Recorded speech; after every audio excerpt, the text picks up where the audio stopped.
Hello दोस्तों, welcome to my channel. तो आज हम बात करेंगे new Thai BL series Monday के एपिसोड 4 के बारे में। आई होप ये वीडियो और मेरी एक्सप्लेनेशन आपको बहुत पसंद आए। तो चलिए एपिसोड की शुरुआत करते हैं। अगर आप मेरे चैनल पर नए होंगे तो प्लीज़ सब्सक्राइब ज़रूर कीजिएगा। एपिसोड की शुरुआत में दिखाया जाता है किस तरह गेल अपने लाइव शो में टी को बुलाती है और कहती है सभी लोग जानना चाहते हैं कल के मैटर की वजह से कि आपका और डॉक्टर नोंग का क्या रिश्ता है। कल जब स्टेज पर डॉक्टर नोंग ने कुछ बातें की तो आपको बहुत गुस्सा आ गया। आप तुरंत उसे हत्यारा बोलने लगे। वैसे किस वजह से आप उनको हत्यारा बोल रहे हैं और आपका और डॉक्टर नोंग का क्या रिश्ता है? ये देख कर डॉक्टर टी बोलता है पता है वो एक हत्यारा है और उसने मेरे पिताजी को मारा है। जिस डॉक्टर नोंग को आप जानते हैं वो इतना बड़ा हीरो नहीं बल्कि बहुत बड़ा बदमाश है। ये देख कर गेल कहती है हम लोग एक पार्टी की बात नहीं सुन सकते हैं, तो इसी वजह से मैंने डॉक्टर नोंग को आज लाइव शो में भी बुलाया है। तभी डॉक्टर नोंग कहता है मैंने जो स्टेज पर कल बोला था वो सब कुछ सच था। और ये देख कर टी को गुस्सा आ जाता है। गेल बोलती है शांत हो जाइए। और तभी डॉक्टर नोंग बोलते हैं मैं तो कल लिथियम पार्टी और होप पार्टी दोनों को बोल रहा था, मालूम नहीं टी को इतना गुस्सा क्यों आ जाता है। कहता है अगर तुम बदले के लिए मुझसे बातें नहीं कर रहे थे तो स्टेज पर क्यों ऐसी बातें करते जिससे मुझसे गुस्सा आ गया। तभी डॉक्टर नोंग कहते हैं ती मैं ये बता दूं कि तुम्हारे पिताजी के केस में मेरा जो हो सकता था मैंने हर कुछ किया।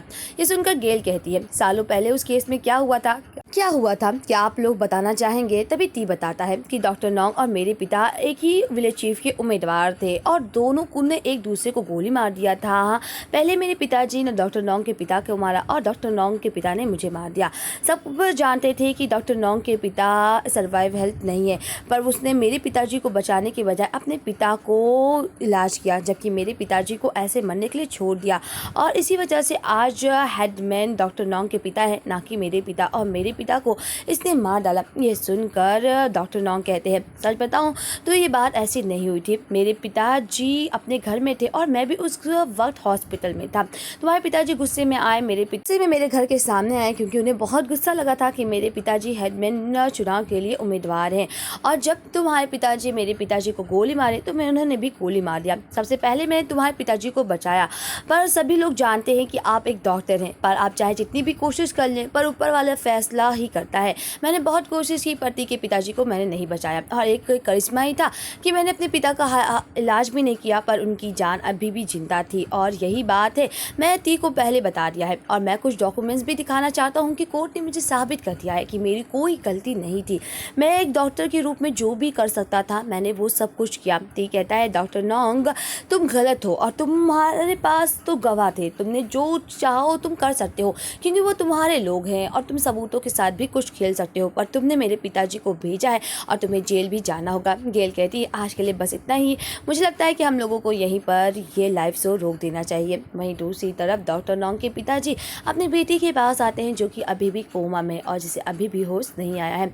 डॉक्टर नोंग के पिता बार बार कहते हैं बेटी उठ जाओ, तुम्हें बहुत याद आ रही है, मैं बहुत याद कर रहा हूँ। वहीं दूसरी तरफ वी बैंकॉक जाकर अपने डैड के लोगों से बात करता है कि हम लोगों को चुनाव के लिए कौन कौन से आइडिया करने चाहिए और क्या क्या करना चाहिए आगे चुनाव के लिए। वहीं दूसरी तरफ वी गांव में ही रहता है और नी से बात करता रहता है और कहता है मुझे लगता है कि हम लोगों को काफ़ी ज़्यादा टफ चीज़ें करनी होंगी। डॉक्टर नोंग एक और आइडिया बताते हैं, कहते हैं पता है गाँव में जब कोई बीमार होता है ना तो उसके रिश्तेदार उसके कमरे में आ जाते हैं और एक ही हॉस्पिटल के रूम में काफ़ी सारे लोग रहते हैं, यहाँ तक कि हॉस्पिटल की गलियाँ में भी बैठ जाते हैं।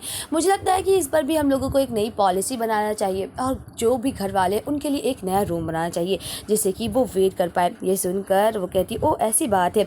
तभी वहाँ पर जंप आता है और कहता है ओ बड़ी बात है, पता है सिंगर होप पार्टी में ज्वाइन हो गया है। एक बहुत बड़ा सिंगर रहता है जो कि दूसरे अपोजिट पार्टी में ज्वाइन हो गया। ये सुनकर जंप कहती अब क्या होगा, क्योंकि चुनावी नतीजा बिल्कुल एक तरह चेंज हो जाता है। आपका फेवरेट स्टार अगर चुनाव में आ जाता है तो आप पॉलिसीज या फ़ायदा नहीं सोचते, आप अपने पसंदीदा को चूज़ करते हैं और होप पार्टी इसी का फ़ायदा उठाती है। वो एक बहुत जानी जानी मानी मशहूर सिंगर को अपनी पार्टी में ज्वाइन करा लेती है। और जब न्यूज़ वाले से पूछते हैं कि आपने क्या डिसाइड किया, तो वो सिंगर बोलता है कि मैं बहुत दिन मुझे लोग बहुत प्यार करते हैं, अब मेरा मन है कि मैं गाँव लोगों की सेवा करूँ।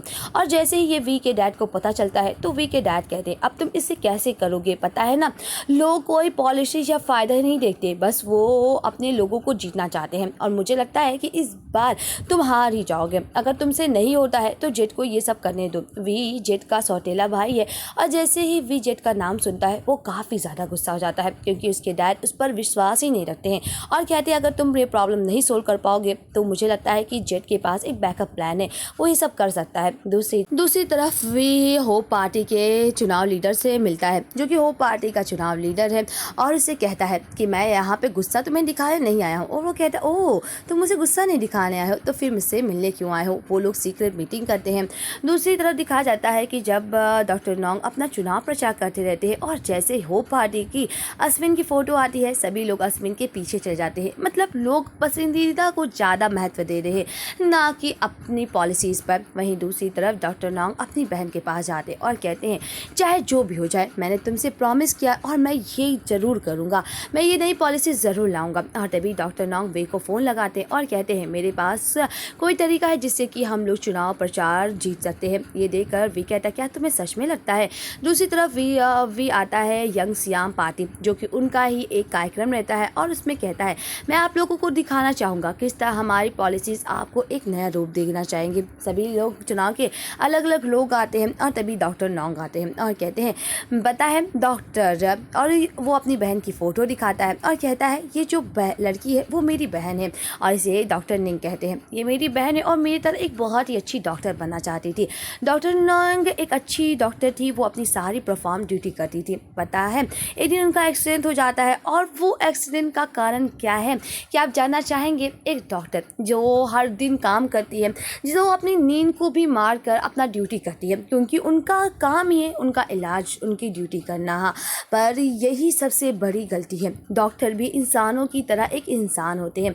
मेरी बहन लगातार काम करती रही और एक दिन जब वो कार से जा रही थी तो 4 दिन तक लगातार ना सोने की वजह से वो जब कार चला रही थी तो उसे रास्ते में नींद लग जाती है जिसकी वजह से उसका एक्सीडेंट हो गया। और उसी दिन से मैंने फैसला किया कि मैं पॉलिटिक्स में आऊँगा और एक ऐसी नई पॉलिसीज़ बनाऊँगा जिससे कि हर लोग को फ़ायदा हो। डॉक्टर भी एक इंसान होते हैं, उनका भी एक टाइम मैनेजमेंट फिक्स होना चाहिए, उन्हें भी एक आराम की ज़िंदगी देनी चाहिए ना कि उन्हें लगातार काम ही करना चाहिए। इसीलिए मैं पॉलिसीज़ जो बनाया हूँ वो सच्चा है, मैं कोई फेक राजनीति नहीं कर रहा हूँ। और तभी डॉक्टर नोंग की बातों को सुनकर लोगों को काफ़ी अच्छा लगता है। डॉक्टर नोंग को पिता को बहुत बुरा लगता है कि वो अपनी बहन के मैटर को लोगों की दुनिया के सामने बस अपने चुनाव को जीतने के लिए लाता है। दूसरी तरफ होप पार्टी के वो चुनाव लोग बोलते हैं ये तो पर्सनल मैटर था डॉक्टर नोंग को, ये क्यों वो चुनाव में लाए हैं।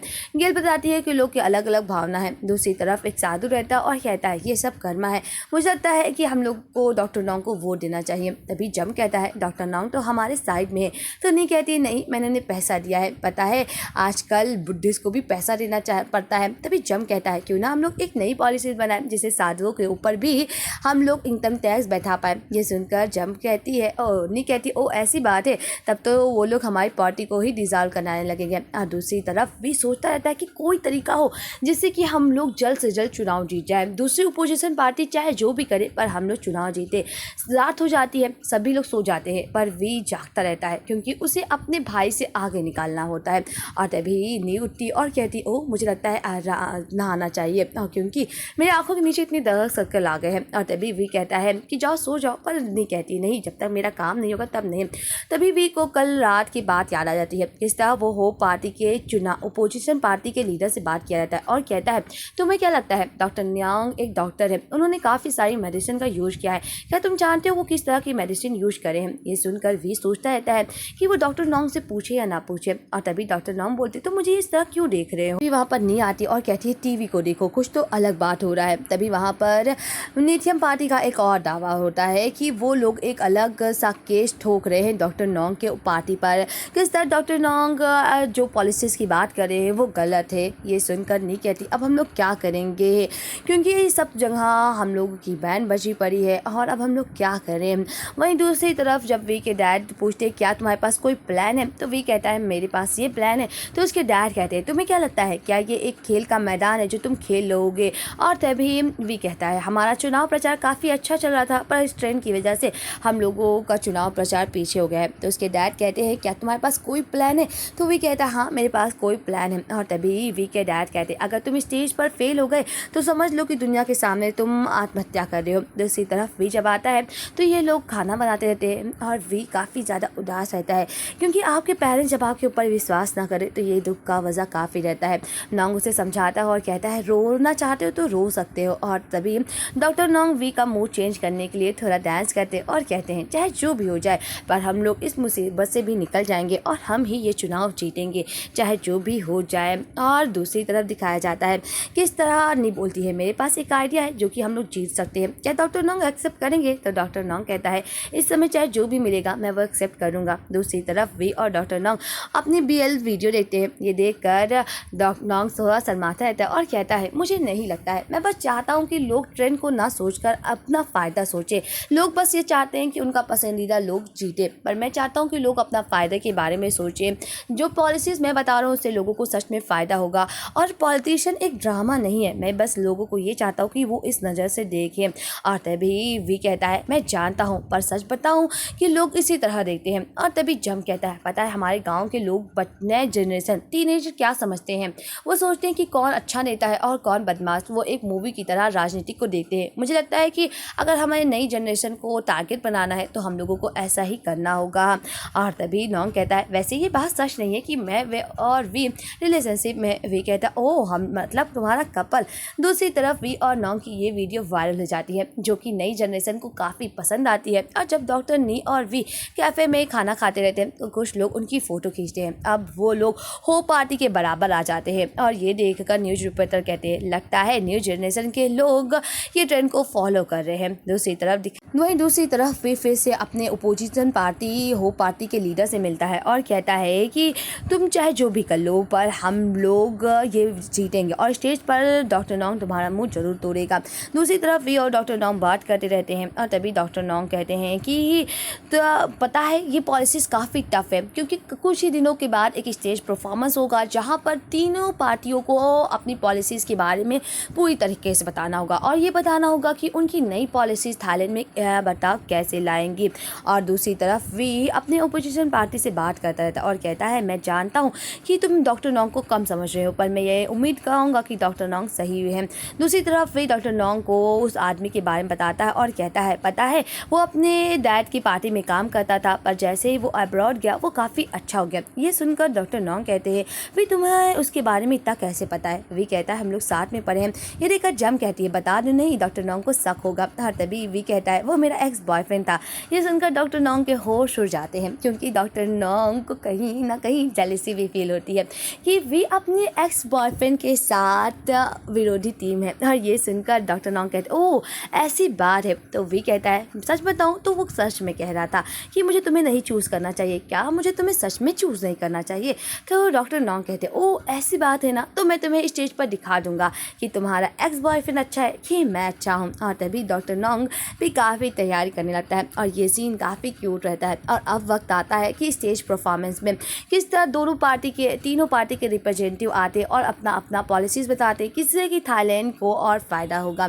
तभी वहाँ पर रिपोर्टर आते हैं और कहते हैं हमारे साथ डॉक्टर नोंग है विवेट सियाम पार्टी के और दूसरी तरफ होप पार्टी के लीडर हैं। तो चलिए हम लोग बात करते हैं। और रिपोर्टर एक सवाल करते हैं कि किस तरह आपके पास पॉलिसीज़ है जिससे कि आप थाईलैंड को एक नया मुख और एक नया रूप देंगे।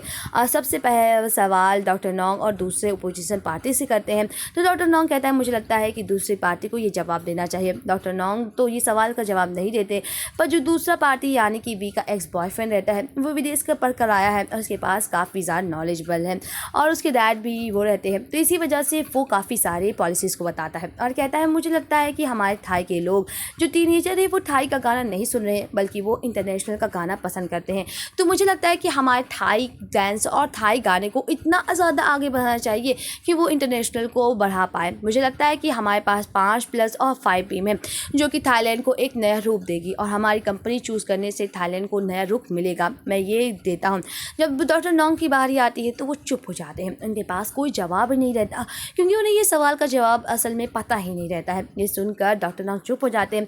जब हम कहते हैं जवाब दो ना, और तभी डॉक्टर नॉन्ग बोलते हैं, मुझे लगता है कि अपोजिशन पार्टी ने जो भी कहा है वो सब गलत है। कह रहे हैं कि हमारी न्यू जनरेशन दूसरे देशों का गाना सुन रहे हैं, पर ये गलत है। हमारे टीनेजर, यहाँ तक कि मैं जिस गांव में रहता हूँ वहाँ पे काफ़ी सारे टीनेजर को मैंने देखा है कि वो अलग अलग देशों का गाना सुनते हैं, पर वो बैंकॉक के गाने को भी पसंद करते हैं। तो ये सोच रहे हैं कि हमारी थाईलैंड की पद्धति काफ़ी अलग है, जो कि दूसरे दोस्तों से बराबरी नहीं कर सकती है, पर मुझे लगता है ये गलत है। मैं गाँव में रहता हूँ और गाँव की औरतों के साथ मैं बास्केट भी बनाता हूँ। पता है, जब मैं लाइव बेच रहा था तो हमारे थाईलैंड से ज़्यादा लोग, विदेशी लोग ये सामान खरीद रहे थे, क्योंकि वो हमारी पद्धति को सीखना चाहते थे। मुझे लगता है कि अपने देश को कम समझना ये हमारी सबसे बड़ी गलती है, क्योंकि थाईलैंड उल्टा उतनी ज़्यादा तरक्की कर चुका है और यही बात हमें एक आगे के रूप में बढ़ाता है। और ये सब बात जब पब्लिक सुनती है तो उन्हें काफ़ी अच्छा लगता है, क्योंकि एक नागरिक के लिए अपने देश की शान सबसे ज़्यादा इम्पॉर्टेंट होती है। और तभी दूसरी तरफ रिपोर्टर बोलते हैं, क्या आपको लगता है कि विरोधी टीम जो बोल रही है वो बिल्कुल गलत है? क्या आपके पास पॉलिसी हैं जिसे आप थाईलैंड को एक अलग मुख रुख देंगे? और तभी डॉक्टर नॉन्ग कहते हैं, हाँ, मुझे लगता है कि ये एक पॉलिसी से होगा, ना कि हम लोग को थाईलैंड को कम समझकर। और जैसे ही डॉक्टर नॉन्ग बात करते रहते अचानक लाइट कट जाती है। डॉक्टर नॉन्ग कहते हैं, शांत हो जाइए। पहले मुझे लगता था कि हम लोग समाज को नहीं बदल सकते, यहाँ तक कि मैं देश को नहीं बदल सकता हूँ। मुझे लगता है कि अगर जब आपकी लाइट बंद है तो आप अपने रियल रूप को देख सकते हैं। तो मुझे लगता है कि जिस तरह लाइट बंद होने पर आप शांत होते हैं, उसी तरह आप सभी लोगों को देख सकते हैं। सच बताऊं तो अब मुझे यकीन हो गया है। पहले मैं ये पॉलिटिक्स में नहीं आना चाहता था, पर मुझे लगता है कि ये पॉलिसीज़ जो मैंने पॉलिसीज़ बनाई है उससे एक थाईलैंड को नया रुख आएगा। और क्या आप जानते हैं कि मैं इस देश को अकेले नहीं बदलना चाहता। कई लोग हैं जो इस बात को साबित करते हैं, और मुझे यकीन हो गया है कि मेरे देश नई चीज़ों को एक्सेप्ट ज़रूर करेगा, ना कि पूरी तरह से अपनी परंपराओं को चेंज करके। ये देख कर सभी लोग काफ़ी तालियां बजाते हैं, क्योंकि डॉक्टर नॉन्ग अपनी परंपराओं को नीचा नहीं दिखा रहे थे। वो बस ये कह रहे थे कि हम लोगों को बस और आगे बढ़ना है। वहीं दूसरी तरफ वी कहता है, आज तो हम लोगों की पार्टी नंबर 1 पे आ गई है। तभी वी के डैड आते हैं और डॉक्टर नॉन्ग और उसकी सारी टीम को शुक्रिया अदा करते हैं। और तभी एक फ़ोन, सभी लोग काफ़ी खुश रहते हैं, पर ये खुशी भी काफ़ी देर तक नहीं रहती है। तभी वी के डैड को फ़ोन आता है और वो लोग जब टीवी चालू करते हैं तो उसमें वी और उसके एक्स बॉयफ्रेंड की फ़ोटो लीक हो जाती है। और इससे ये साफ साबित होता है कि वीवीएम पार्टी और होप दोनों लीडर क्यों एक दूसरे से मिल रहे थे। ये सुनकर डॉक्टर नॉन्ग कहते, वी क्या तुम कुछ कहना चाहोगे? क्या होगा वी का अगला पड़ाव, ये तो आने वाले एपिसोड में पता चलेगा। पर क्या इन सब की वजह से नॉन्ग और वी के रिश्ते में थोड़ी करवाहट आएगी, ये तो आपको आगे एपिसोड में पता चलेगा। तो मिलते हैं नेक्स्ट एपिसोड के एक्सप्लेनेशन के साथ। आज के लिए बस इतना ही।